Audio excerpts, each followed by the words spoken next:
Clara's POV. Maagap na iniwan ni Clara sa bar ang wine glass na hawak at di makapaniwalang napasunod na rin sa matanda. Tumigil sila sa isang mesa na sa tingin niya para dito at sa mga apo nito.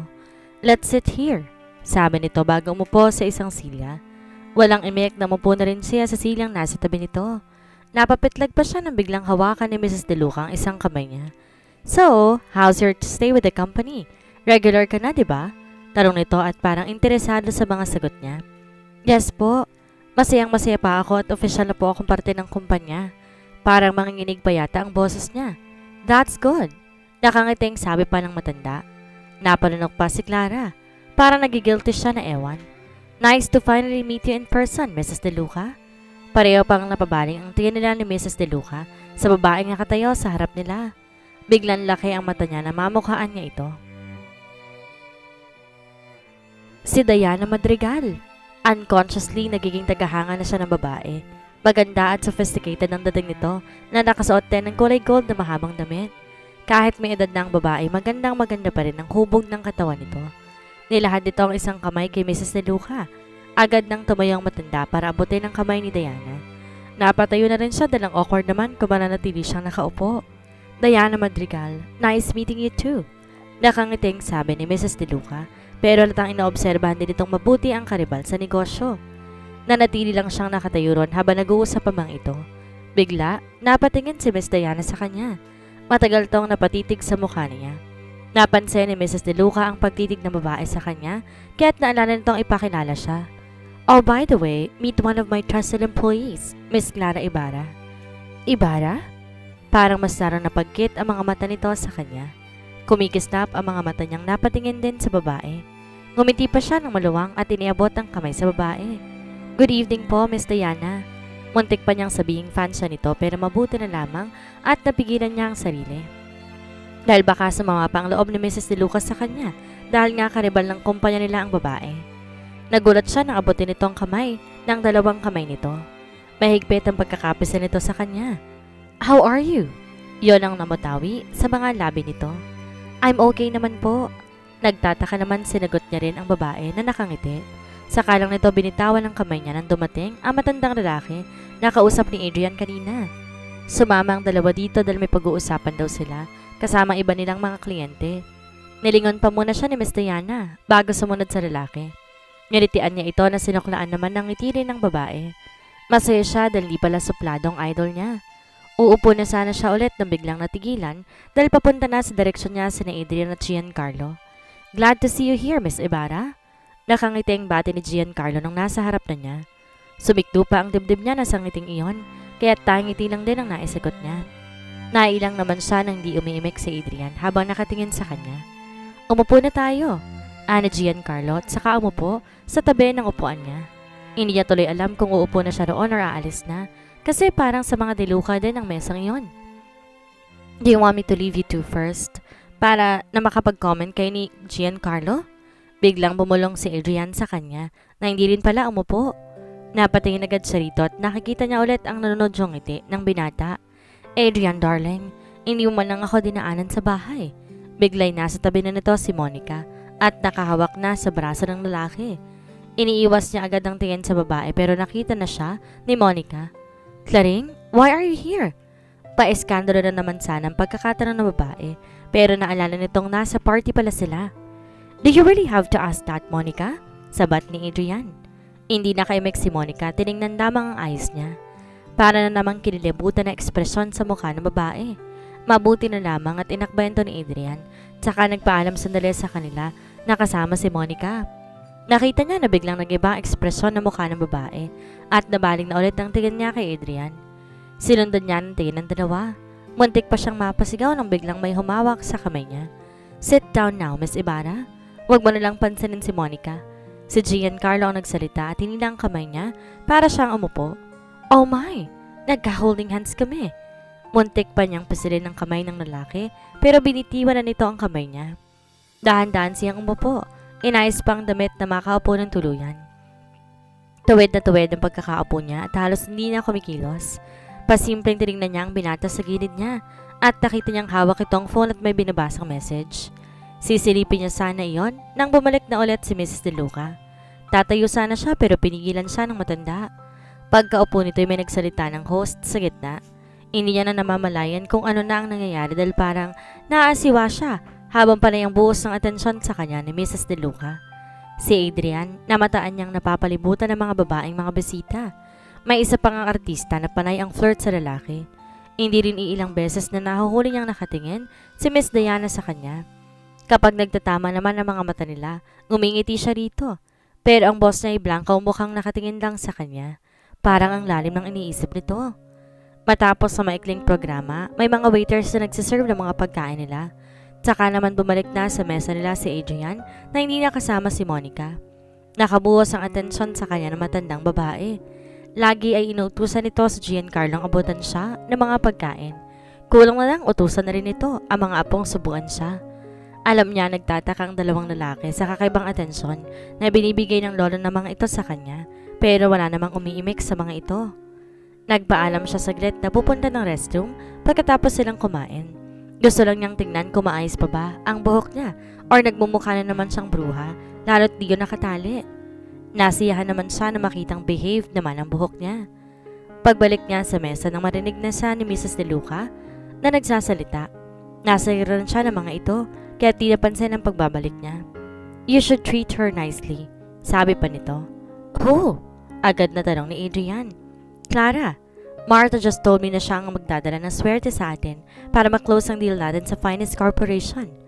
Gusto ko na isa sa inyo ang magiging malapit sa kanya. If wala ka na talagang planong balikan si Hannah, Giancarlo, then this is your only chance. I will not force you anymore to marry her, but focus your attention to Clara. Kung gusto mo naman, Adrian, na bumawi sa mga kasalanan mo sa akin, then this is also your chance. Mag-usap kayo magkapatid tungkol dito. Seryosong sabi ni Mrs. De Luca. Who's Martha? Takang tanong ni Giancarlo. Yung mahuhulang pinuntahan natin dati? Maikling sagot ng lola ng mga ito. Seriously, La? Si Adrian ang una nag-react. Natigilan si Clara sa paglapit sa mga ito. Parang gusto niyang bawiin na lang tuloy yung mga pinapasabi niya sa lola niya kay Mrs. De Luca. Bakit parang mas lumala yata?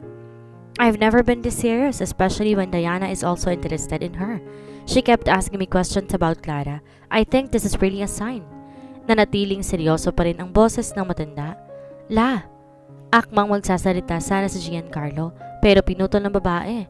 It's final. Napangisi si Adrian, saka napailing-iling. This is absurd, La.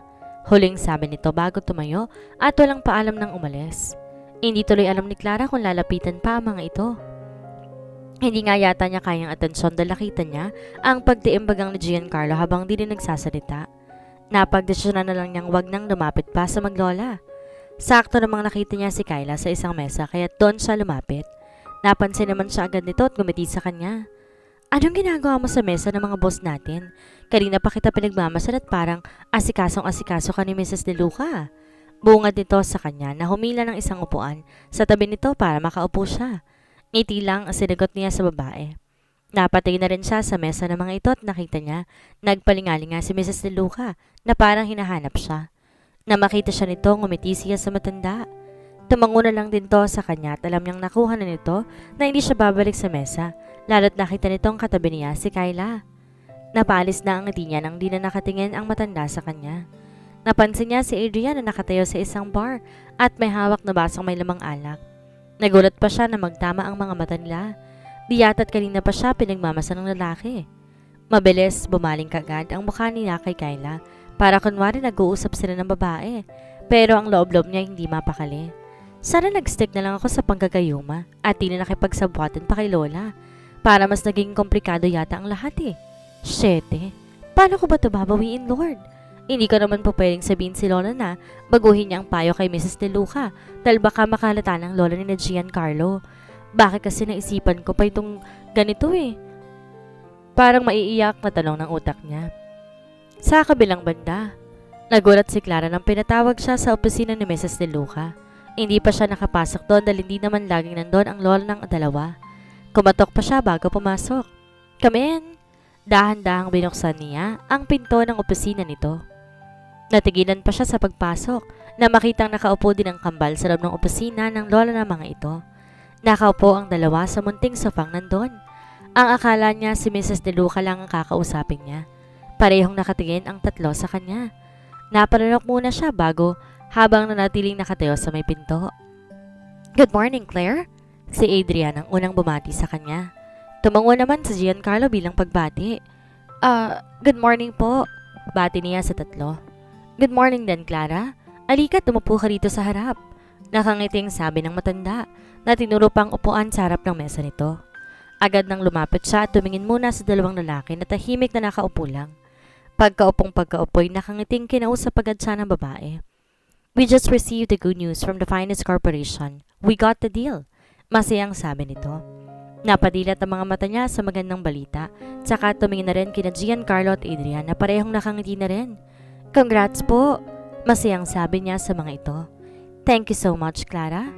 Nagtatakang napatingin ulit siya sa matanda. Bakit sa kanya to nagpapasalamat? Napansin naman agad ng matanda ang pagtataka sa mukha niya. I mean, thank you sa inyong lahat dahil alam kong ginawa ninyong lahat na makakaya ninyo para matulungan kaming maklose ang deal. Paliwanag pa nito. Welcome po. Deserve naman po ng Dynasty na mukhang project ng The Finest Corporation.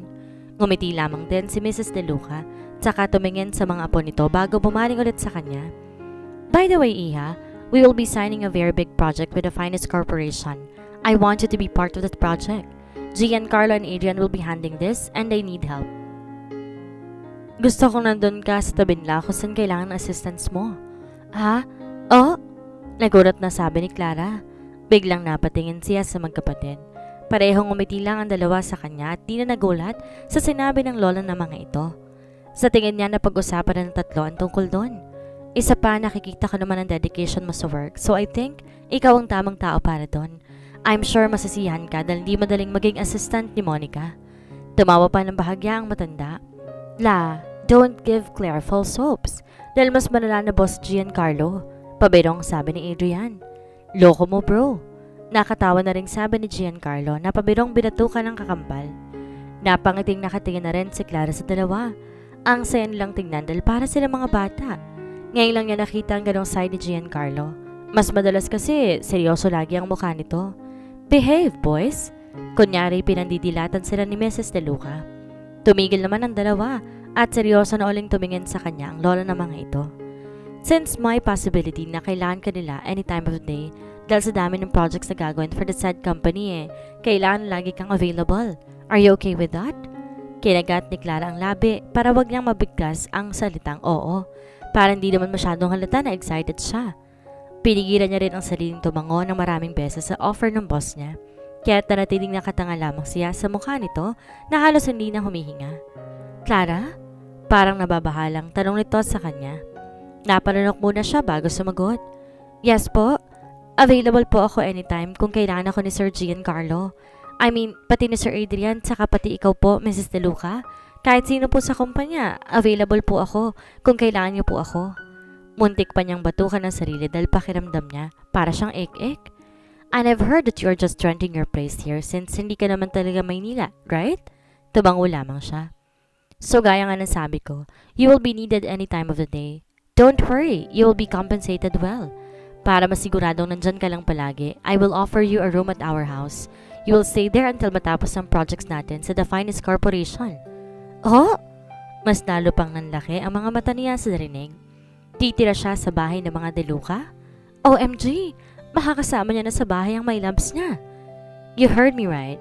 You can start packing your things at nahinda ko ng kwartong nakalaan sa'yo. You don't have to worry about the rent and your food because kasali mga yun sa benefits mo. Napatin ulit siya sa dalawa. Si Giancarlo busy sa phone habang si Adrian nakahalokip-kip, prenteng nakadikwatro habang matamang nakikinig sa lola nito. Plano niya sanang ipabawi sa lola niya ang sinabi nito tungkol sa kanya at sa swerte kuno na dadalhin niya sa pamilya ni Luca para mapalapit kay Giancarlo pero parang umaayon na sa kanyang lahat. Siya yata ang magiging maswerte ngayon. I will let you sign the papers for your new job offer with your new salary and allowances. I'm sure you can't say no to my offer. Congratulations again. Muli ay sabi ng matanda at inabot pa ang kamay sa kanya. Wala sa loob na nakipagkamay siya dito na parang lutang pa rin ang pakiramdam. Nginitian pa siya ni Giancarlo nang papaalis na siya. Na makaalis siya ng opisina ng babae, lumundag-lundag pa siya sa tuwa habang nakataas ang kamay. Kinagat niya ang labi para pigilan na sigaw sa sobrang saya. Ang laki ng ngiti niyang humarap ulit sa pinto ni Mrs. De Luca at bigla rin namang natigilan. Peste! Nakalimutan niyang isara ang pinto at nakita niyang tatlong nakatanga lamang sa kanya. Siyempre alam niya na saksiyan ng mga ito ang paglundag-lundag niya. Pareho yatang shocked ang relasyon nilang apat. Si Kyle ang una nakabawi at biglang napatawa. Wow! Nakakahawang saya mo, Claire. I think I wanna jump for joy too. Ang laki ng ngiti nito. Nakitawan na rin sina Mrs. De Luca at si Giancarlo sa sinabi ni Adrian. Hindi niya makuhang tumawa ulit sa sobrang saya. Ang init ng mga pisngi niya. Thank you po ulit sa inyo. Alang-aling sabi niya at saka isinara na ang pinto ng opisina. Pagkasara no, narinig niyang uli ang malakas sa tawa ni Adrian. I really like her. Malakas sa sabi ni Adrian na alam niyang sinadya nito para marinig niya. Puro tawanan ng mga ito ang naririnig niya. Feeling niya parang namamaga ng mukha niya sa sobrang hiya. Sa kabilang banda, pinababa siya ni Monica sa ground floor pagkatapos sa pakikipag-usap niya kay Mrs. De Luca. Ia-assist daw niya ang mga nasa baba. Hindi niya sure kung mga aplikante ba ang mga nandun, pero wala namang ibinigay pang detalye si Monica. Nagulat na lang siya na makita niyang di niya na babae na nakagown, nakamukha ng suot niya ng party, tapos naka-pink rubber shoes din ang mga ito. Anong meron?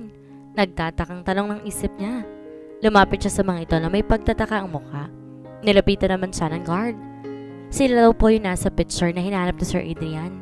Sabi ng guard sa kanya. Seryoso? Napatingin ulit siya sa mga ito. Sa tingin niya, hindi bababa sa 10 ang nasa linya. Isa-isa niyang tinitingnan ang babaeng nakangiti na para mga excited. Mas nagulat pa siya sa isang matabang babae na nasa gitna na halos puputok na antena ng gown na suot. Talaga lang? Hindi niya alam kung nakikisakay ang mga ito or talagang seryoso ang mga babaeng itong panindigan na isa sa kanila nga si Mysterious Girl. Bigla ay tumunog ang phone niya. Nakita niyang si Adrian ang tumatawag. Yes, Sir Adrian? Claire, can you bring them all here sa studio? I need to see if isa sa kanila yung hinahanap ko. Yun ang sinabi ng binata. Tsaka nagpaalam na ito kaagad. Kinuha niya muna ang form sa sinagutan ng mga babae. Tsaka dinala ang 12 babae sa studio. Pinauna niya muna ang half sa mga iyon. Tsaka sumunod naman ang 6 na sinabayan pa niya. Nang nasa pinto na sila ng studio, binuksan niya gamit ang access card.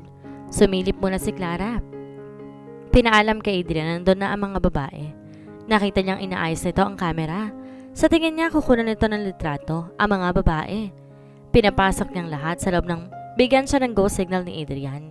Di naman maitago ang kilig sa mukha ng mga ito na makita nga ang lalaki. Good morning, ladies. You may remember that night with your looks. Please have a seat at kakausapin ko kayo isa-isa. Nakangiting sabi nito at pinasadahan nga ng tingin ng lahat ng babae. Hindi siya umalis dahil wala namang instructions ulit si Monica kung ano ang sunod niyang gagawin. Nakatayo lang siya ng isa-isang tinawag ang mga ito. Kinunan muna nito ng pictures ang unang babaeng tinawag. Todo bigay naman ang ginawang pagpo-post ng babae. Nagpakilala pa ito at parang sumasali sa pageant. Saka ito pinaupo ni Adrian na nasa upo ang gitna. Ang ibang babae naghihintay nakaupo na rin sa harap na parang mga audience. Alright, Lara Santos. I need to ask some questions to know if you are the real Mysterious Girl. My question is, what did you tell me that night? Seryosong tanong ni Adrian na tumingin na sa babae. Pagkatapos basahin ang form na may information ito. May itsura din naman ng babae. Lahat ng mga nandun nga ginayang kunin ang buhok niya ng gabing iyon. Ngumiti pa to na parang kinakabahan bago sumagot. Well, you look stunning that night. I told you that you look like a prince when you dance with me. Kahit halatang kabado, di naman inaalis ng babae ang tingin kay Adrian. Napatawa pa si Clara ng marahan sa narinig. Siyempre siya lang nakakaalam na wala sa mga itong hinahanap ng binata. Nakakatawa lang makita at marinig ang pagsisinungaling ng mga ito. Tumangutango lamang si Adrian. Okay, thank you Lara. Yun lang naman ang sinabi ni Adrian. At tubiling umalis na rin ang babae sa harap, tsaka umupo sa upuan nito. 6 na babae na ang natawag nito at natanong, pero wala ni isa man sa mga ito ang tumagal sa gitna. Kimberly Guzman? Sunod na tawag pa ng binata. Masyado namang confident ang sunod nitong tinawag. Ramaan pa ito sa gitna habang panay ang kuha ng larawan ni Adrian dito. Tumaas pa ang kilid ni Clara na mag-post ang babae na gaya sa mga larawang kuha ni Adrian sa kanya. In fairness, mukhang pinag-aralan niya nitong babae ang lahat. Mas lalo siya nagulat nang umupo ang babae. Kinopya ang pagkakaupo niya sa duyan noon. Inipit niya rin ang lilay ng gown sa gitna ng manghita. Napatingin siya sa reaksyon ni Adrian. Nakita niyang parang natigilan nga rin ang binata. Oh, don't tell me na madadala ka nga sa acting ng babaeng yan, Adrian. Napahalokip-kip na rin si Clara dahil mukhang nag-enjoy siya sa mga pinaggagawa ng mga ito. Ganun pa kadesperada mga iyon na kaya ng mga itong magpanggap na siya? Eh bakit? Desperado ka rin naman kay Giancarlo Singit ng utak niya. Okay, Kimberly. Sinong unang lumapit sa atin sa party? Tanong naman ni Adrian sa babae. Of course, ikaw. Confident na umiti pang babae at tumingin kay Adrian. Interesado na katingin lang din ang binata dito at tinihintay ang dudugtong nito. You were so fascinated with me and you asked me to dance with you. Hindi man lang nanginig ang boses ng babae kahit minsan. Wow, tsumamba! Biglang umayos ng upo si Adrian na hindi naalas ang tingin sa babae. Tell me more. Dugtong pa ng binata. We were talking and we were attracted to each other. Hoy, grabe ka. Di ako nagpahiwatig na attracted ako sa kanya ng gabing yun, Grabe, wag kang maggumawa ng kwento. Baka akalain ni Adrian na attracted na ako sa kanya Muntik pa niyang maisigaw ang nasa utak niya. Siya kasi ang nagiinit ang mga pisngi sa mga sinasabi ng babae. Medyo napapangiting sabi ni Adrian. Mas lalo pang lumuwang ang ngiti ng babae. Na makita ang reaksyon ng binata. Hoy Adrian, hindi ako attracted sa'yo, no? Huwag kang mag-react na parang totoo nga nagpakita ko ng interes sa'yo noon. Talaga? Eh di ba umamin ka lang naman sa kanya noon? Siyempre, iisipin talaga ni Adrian na deads ka sa kanya. Sabat ng kanyang isip. Yeah, then we kissed. Mas naging mapangahas sa mga tingin ipinukol nito kay Adrian. Kissed? Hindi yan napigilan ng bibig. Napalingon sa kanyang lahat maliban kay Adrian. Nawala ang ngiti ng binata at napakunot noo sa narinig. Ni hindi pa nga yata nito narinig ang biglaang pagsabat niya. Bigla, napatakip si Clara sa bibig at namimilog ang mga mata habang nakatingin din sa babaeng masama ang tingin sa kanya. Bumaling ulit ang mukha ng babae kay Adrian. Napansin yata nito ang reaksyon ng binata at napagtanto nitong mali ang nasabi nito. I mean, it felt like you've kissed me kasi... Thank you, Kimberly. Next? Hindi na ito pinatapos pa ni Adrian. Ano ang gagawin ni Clara sa mga nagpapanggap na sila ang babae sa party? Makilala kaya ni Adrian ang tunay na mysterious girl? Yan po ang ating aabangan sa susunod na kabanata.